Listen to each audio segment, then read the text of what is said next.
how to handle a breakup. This was asked by somebody in the comments, don't know your name, and I'll never learn it either. How do you feel about that? Please keep listening. But if you've got a question, please write it in, and if it gets enough likes, I'll answer it, because question farming be easy, yo. Now, handling a breakup. So you got broken up with her. I'm sure you don't want to hear this at the moment, but suck shit. Still living large with my girlfriend. You must feel really lonely at the moment. Welcome to Dumpville. Population U. It's so good. While you're at the lowest peak of your life. My classic trait of kicking them when they're down. Now, look, everyone's been there, first off. And I think that it creates a level of depth as soon as that's happened, because once you get over that, you realise could be worse. And then the next time you get broken up with, you get assy like a pimp, and you're like, man, this ain't shit.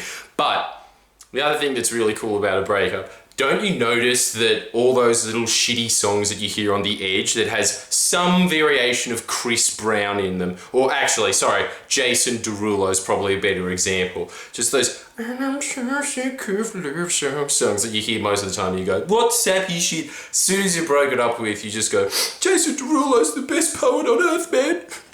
He knows it is. Love is all that matters. All of that stuff starts making a lot of sense. It is amazing how the brain is able to decode that when it's in the right setting, which is just a great thing to remember for the rest of your life, which is that whatever emotion you're feeling, that's how you interpret the world at that point. So you can change it at any point. And the thing is, look, I think that that kind of sadness in your life is good. It's the same as when someone dies. The only time I ever see rich, spoiled kids from the eastern suburbs have any level of empathy towards other human beings or care about anything other than themselves and sniffing Panadol is like if they... I don't know why they're all addicted to Panadol. I've got a headache from thinking about how much of a bitch my dad is. How is he a bitch? He gave me everything I ever wanted in my life. What I can't... In a way, they're kind of right. But if you think about it, these people, when someone dies in their life that's close to them, you see them change into a normal human being. It's because they've experienced some level of emotional pain. And it's the same thing. I think that if you never broke up with anyone before and you didn't get that feeling, you wouldn't have that same relating thing. It's like a lot of people that when they've gone through a lot of tragedy in their life, what do they always do? Oh, I think I want to be a counsellor now. Because they've been there, baby. And so they can relate to people on a different level. I think that that's the big take home from a breakup. The thing that you should be focusing on is the fact that you are going to get a new level of relating to other people and a type of experience that allows you to sympathize with others, which is going to be of great benefit to you for the rest of your life. Benefit to you. I'm just secretly paid for by Ozbet. Of great benefit to you. 2 for 1 odds on Tuesdays. Now, that's all great. So getting broken up with, it's just all positive, as we all know. But the thing that also that you should gain from it as well, and it's okay to feel sad about it for a while, but then you get to that point where you go on Dr. Phil and you just be like, you've been feeling bad about my girlfriend for the last 2 years. That's because you're, in very technical terms, a loser. But the thing is that, look, when you've broken up with someone, it'll become more apparent to you the older you get and the more experiences you have with the other sex. Or, how new age 1970s is this? The same sex. I can relate. Now, it's such a transition when you read 70s books and they're just like, I'm cool with it all. I just really like pictures of seagulls on the front of my self-help books. Go back to seagulls. I'm sick of watching these cartoon, like whatever that crap comic is in the papers. It's called like Judy or something like that. No. A seagull going off to shore is just being like, be as free as a bird that has to scavenge chips to stay alive. The other thing that you should think about when you're getting broken up, when you break up and you get over the initial hurdles of just listening to the I'm sure she could love songs part, is what went wrong. And the only thing that you can take, and this is where it gets hard, is because the only thing that you can actually change in the scenario is how you behaved in the relationship. And you want to know something that's really scary. mostly the way that you behave in a relationship, unless you've had deep introspection.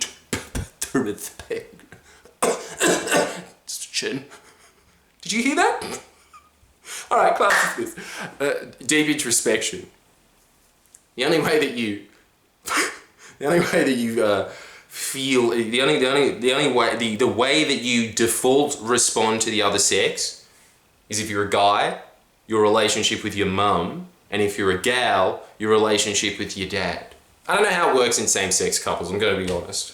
Frankly, I find it all a bit disgusting. and now we're into the 50s part of the video. Nah, whatever, do what you want in life. But look, I don't know how it works in same-sex couples. I would imagine that it is whoever you had a stronger relationship with in that scenario. But in most families, in a heterosexual family, when you are a heterosexual person, normally you will take the relationship traits of how you interacted with your parent. Kinda disgusting, isn't it? Maybe same-sex people are completely out of it because they just, I don't know, I'd have to look into it. But then again, I've really got no interest in relationships at the moment because I've read fucking 50 books on it and now I'm really bored about it. But what I can impart with you is, you should look at that because Freud was sort of right in that when he said that there's that Oedipal complex thing of just really what you want to do is have sex with your mom. And there's always that old saying, so passive about that really inflammatory point. You just want to have sex with your mum. Anyway, but it is actually scarily accurate to that. It's not so much that you want to have sex with them. What you are wanting to do is have a relationship with the person that is pretty similar to the relationship that you had with your mum if you're a guy and your dad if you're a girl. And it's not that you want to have sex with that person, it's more that you want to heal the relationship wounds that you had with that person. So you morph the person that you're with in your head, subconsciously, this is really fucking scary. You morph the person you're with into that parent in your mind. Your mind just wants to resolve the things that you were always arguing about. You know when you're arguing, and you turn around at the last moment, you're like, and another thing! And then when you're driving back, that's what 90210 was all about, apparently. The writers would just say that all it was just when you were in a heated argument with your girlfriend or your mum, and then you think, oh, I should have said that. Well, we've had time to think about it because we're writers. It's pretty genius, actually, because you always do that when you're in an argument. It's just like, that would have got him! But basically your mind never gets over those conflicts or the way that your mum or dad loved you specifically. So when your partner doesn't relate to you in that way, usually what happens is you get bored or the other partner gets bored, and so when they say you're boring, you probably are boring, but on top of that, if you're not boring, if other people don't say that you're boring, or you yourself can determine that you're somewhat interesting to some people and they say you're boring, it's because you were not their dad or you were not their mum. Creepy, but true. And you've had that dream, right? You know what I'm talking about. Now, look, the other thing is, if you are arguing with your parent, a lot of the time, and they always just say, they're just like, oh, I love them with the deepest part of my heart. When they're in those sappy, weird relationships, it is because you are dating your mum or you're dating your dad. How scary is that? I've got to stop saying how scary is that. You know that it's scary. So what you have to do is look at your relationship with your parent. This is so not what you want to hear while you've broken up. Pretty much you were having sex with your dad. It's such a fucked channel. Yeah, look. But you do want to see how you were relating to them and if it in any way connected with your parents, because that is something you need to work on, and know that it is not healthy for you to do that. And those things you have to just kind of resolve in your own mind. Like a classic one that I always have, and you can see it in any argument I ever get in, doesn't really hurt me when people say to me, you're a shit cunt, you're not funny, you're annoying, you're a dumb fuck. Like all that stuff just wipes over my head. When somebody says either that I'm a liar or that I It's either that I'm lying or that, just being like, you're a paid union shill or you're a paid labour shill, when it is just not true. Like, I am 100% crowd-funded, have been for years of my life. Even if I was, I would be damn proud of it as well, clearly, from the channel, because that's what I believe in, right? But when somebody says that you're saying something because you're a sellout,